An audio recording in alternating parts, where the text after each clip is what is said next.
یہ ہے ابراہیم تروری۔ ابراہیم ایک ایسا نام ہے جو آج پورے افریقہ میں امید، خودداری اور مزاحمت کی علامت بن چکا ہے۔ صرف 35 سال کی عمر میں اس نے برکینا فاسو کی قیادت سنبھالی، وہ بھی اس وقت جب ملک دہشت گردی، غربت اور بیرونی مداخلت کا شکار تھا۔ یہ کیپٹن ابراہیم ترورے تھا جس نے 2022 میں پرامن فوجی بغاوت کے ذریعے اقتدار سنبھالا، لیکن اقتدار حاصل کرنے کے بعد اس نے جو فیصلے کیے وہ تاریخ میں سنہری الفاظ سے لکھے جائیں گے۔ ابراہیم دنیا کا سب سے کم عمر پریزیڈنٹ ہے۔ دنیا کا سب سے کم عمر صدر بننا ہی ان کی خوبی نہیں، بلکہ یہ تو صرف ایک اتفاق ہے، ورنہ ان کے جو کارنامے ہیں، ان کے جو کام ہیں، وہ ایسے ہیں جس کی وجہ سے پچھلے کچھ وقت سے میڈیا لگاتار پوری افریقہ کا سب سے طاقتور لیڈر مان رہی ہے، بلکہ ایکسپرٹ یہ مان رہے ہیں اگر ابراہیم کی پاپولیرٹی اتنی ہی جلدی بڑھتی رہے تو ممکن ہے بہت جلد ہی آنے والے دنوں میں ہم دیکھ سکیں گے کہ ابراہیم ترورے صرف افریقہ ہی نہیں بلکہ اوپر موجود جو مڈل ایسٹ ہے، مطلب کہ پورا مسلم ورلڈ ہے، اس پورے علاقے میں سب سے مشہور اور سب سے اثردار لیڈرز میں گنے جائیں گے،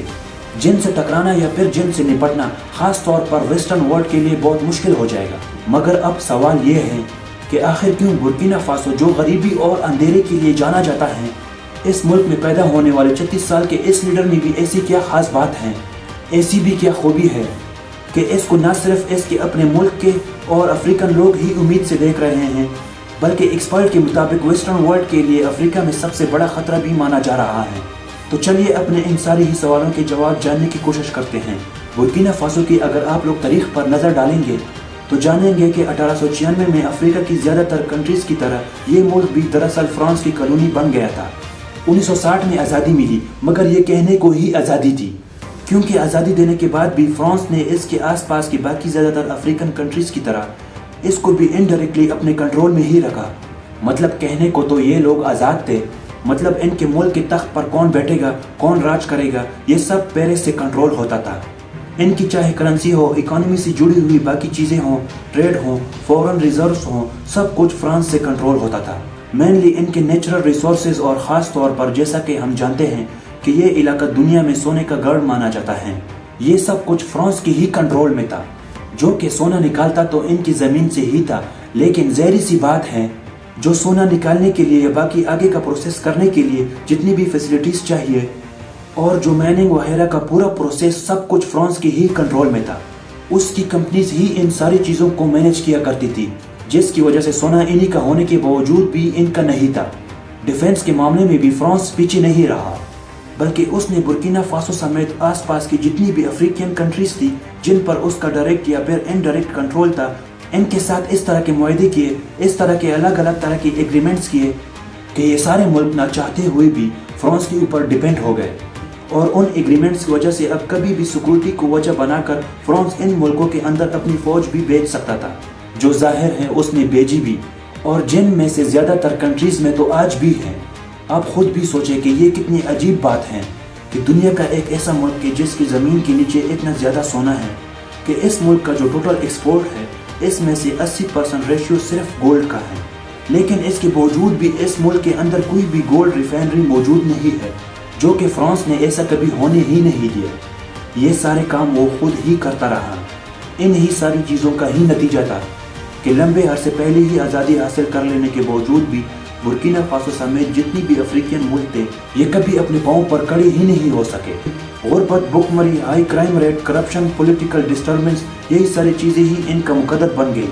کیونکہ ان کے پاس تھا تو بہت کچھ، بلکہ دنیا کے اور علاقوں میں موجود ملکوں سے بھی زیادہ تھا، لیکن ہونے کے باوجود بھی ان کا اپنا نہیں تھا۔ ظاہری سی بات ہے کہ یہ چیز کب تک چھپی رہتی یا کب تک برداشت کی جاتی۔ عام لوگوں میں غصہ بڑھنا تھا، جو کہ بڑھنا شروع ہو گیا، اور 2010 سے ہی کافی خراب ہونے لگا تھا۔ ہر طرف پولیٹیکل ڈسٹربنس نظر آنے لگی تھی، الگ الگ طرح کے گروپوں نے ہتھیار اٹھانے بھی شروع کر دیے تھے۔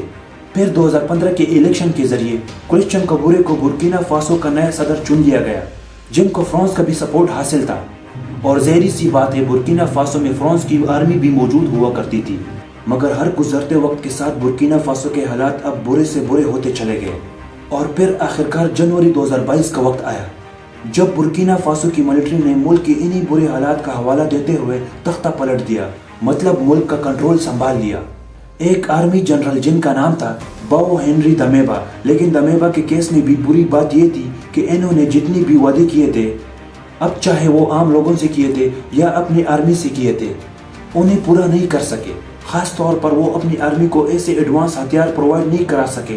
कि जिनकी मदद से वो ताकतवर होकर मुल्क में मौजूद अपने दुश्मन ग्रुप से लड़ सके। बल्कि अब तो आर्मी को सैलरीज वगैरह भी नहीं मिल रही थी। नतीजा ये हुआ कि आर्मी में ही मौजूद कुछ सीनियर्स ऑफिसर्स थे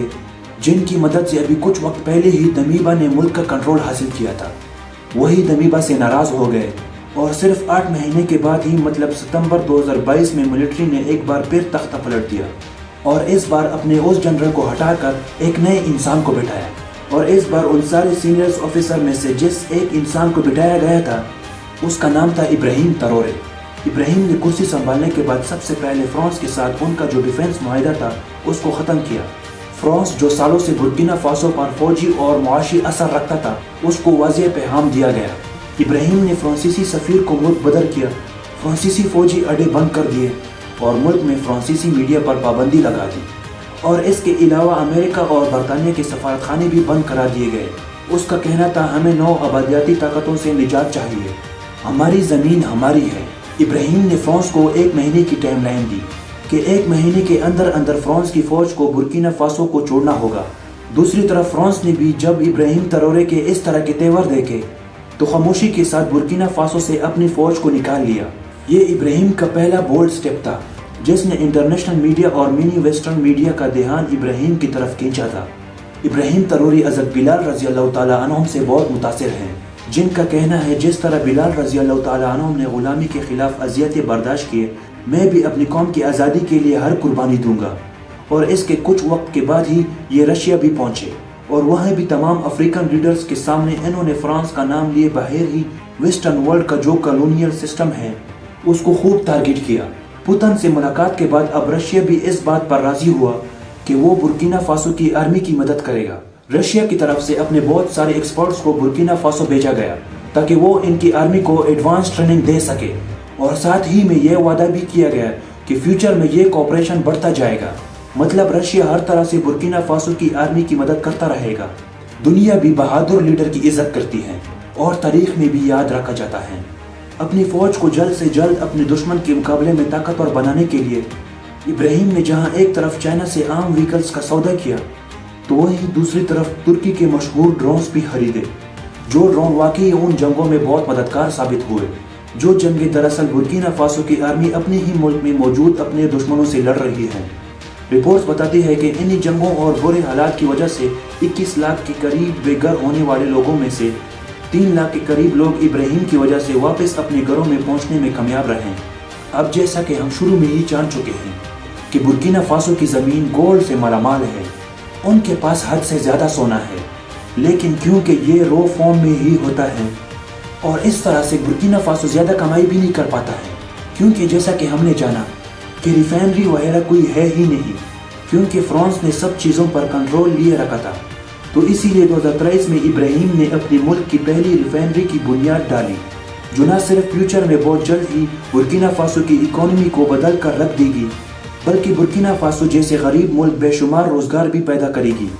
मुल्क में रिफाइनरी की बुनियाद रखने के अलावा इब्राहिम की जो हुकूमत है वो दरअसल उन बाहर की कंपनी से उनके परमिट भी वापस ले रही है कि जो गोल्ड माइनिंग किया करती थी। बल्कि कुछ वक्त पहले ही गवर्नमेंट ने 2 गोल्ड माइंस को नेशनलाइज भी किया है, जिनके ओनरशिप यूके की कंपनीज के पास था। मतलब हुकूमत कुदरत की तरफ से उसके मुल्क को मिली हुई जो सबसे बड़ी नेमत है यानी कि गोल्ड, उससे जुड़ी हुई हर चीज पर सही तरीके से क्रैक डाउन कर रही है, ताकि इससे होने वाला हर फायदा सिर्फ इसके मुल्क को ही मिल सके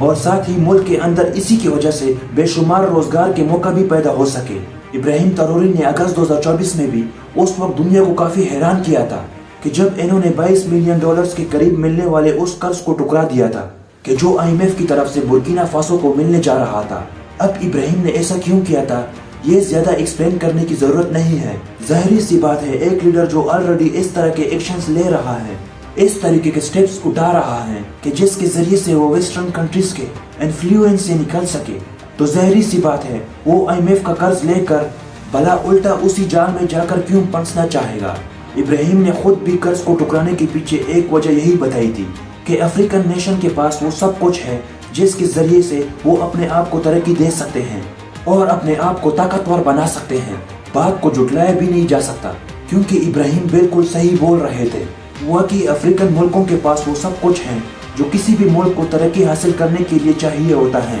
लेकिन ज़हरी सी बात है ये लोग कभी उसका इस्तेमाल कर ही नहीं सके। 2024 में इब्राहिम ने एग्रीकल्चर से जुड़ी हुई बेशुमार चीज़ें, अब वो चाहे ट्रैक्टर्स हों या फिर अदर व्हीकल्स हों, मोटर पंप्स हों, फर्टिलाइजर्स हों या बाकी चीज़ें हों, ये चाइना से लेकर अपने किसानों में फ्री में बांटी थी, ताकि किसी तरीके से एग्रीकल्चर की फील्ड को भी अपने मुल्क में जल्द से जल्द इम्प्रूव किया जा सके। लंबे वक्त से गरीबी, भुखमरी, बेरोजगारी, जंग वगैरह और इसके अलावा बाहरी ताकतों का इंटरफेरेंस झेलने वाले बुर्किना फासो के अंदर खुराक की कमी भी एक बड़ा मसला है, जिससे निपटने के लिए इब्राहिम ने तो वैसे बहुत सारे लॉन्ग टर्म प्लानिंग कर रखी है, मगर फिलहाल के लिए रशिया से अच्छे रिश्ते बन जाने की वजह से जनवरी 2025 में रशिया ने 25,000 टन गंदम बुर्किना फासो को डोनेट की है। बुर्किना फासो, जिसको नाम के लिए ही सही लेकिन आजाद हुए लगभग 65 साल हो चुके हैं, वहाँ पर आज भी 69% आबादी ऐसी है जिसको बिजली नहीं मिलती है। 21% के करीब जिस आबादी को बिजली मिलती भी है तो 24 घंटे या 20 घंटे नहीं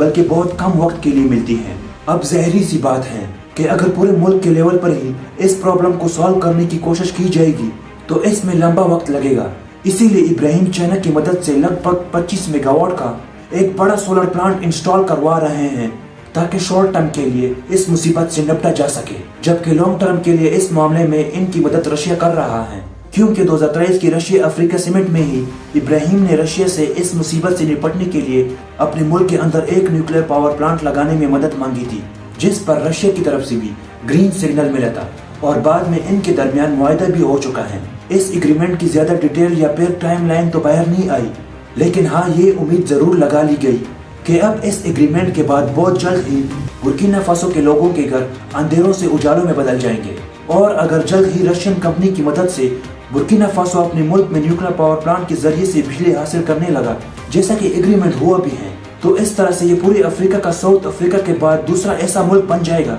कि जो न्यूक्लियर पावर प्लांट के जरिए से बिजली हासिल करेगा। अगर आप लोगों ने सोशल मीडिया या मीडिया के ऊपर अफ्रीकन कंट्रीज के रोड्स या फिर उसके आसपास का जो इंफ्रास्ट्रक्चर होता है वो देखा होगा, तो ये महसूस किया होगा वो आज भी ऐसे हालात में है कि मानो हम दुनिया के किसी इलाके को 17वीं या फिर 18वीं सदी में देख रहे हैं। तो इसीलिए अब गवर्नमेंट की तरफ से बहुत सारे बड़े बड़े रोड प्रोजेक्ट पर भी काम शुरू किया गया है, ताकि कनेक्टिविटी को इजी और स्मूथ बनाया जा सके। आपको ये चीजें नॉर्मल लग रही होगी, क्योंकि आप जिस मुल्क में बैठे हैं इसमें पहले से ये सारी फैसिलिटीज मौजूद हैं। जरा इन चीजों को एक बार बुर्किना फासो या इसके आसपास के इलाकों में बैठ कर देखिए, तो ये आपको एक किसी नई जिंदगी से कम नहीं लगेगी। एक ऐसी नई जिंदगी और एक ऐसी उम्मीद कि जिसकी तलाश इनमें से किसी को पिछले 50-60 साल से थी, तो किसी को 100 सालों से थी। इसीलिए तो इतने कम वक्त में इतने कम उम्र का एक लीडर पूरे अफ्रीका में जा चुका है, मशहूर हो चुका है और मान लो पूरे अफ्रीकन मुल्कों के लिए रोल मॉडल बन चुका है।